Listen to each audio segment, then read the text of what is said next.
আসসালামু আলাইকুম। পবিত্র ঈদ উল ফিতর উপলক্ষে আমাদের জামা মসজিদে খেলার আয়োজন করা হয়েছে। ছোট বাচ্চাদের জন্য খেলার আয়োজন করা ঈদের দিন যেন একটা সুন্দর মুহূর্ত।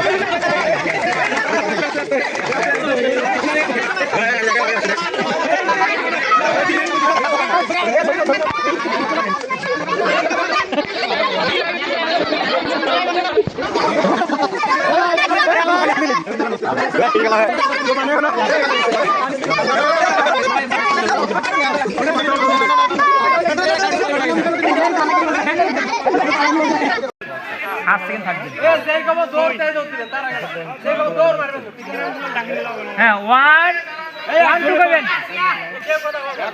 ওয়ান টু কা দিবেন। রেডি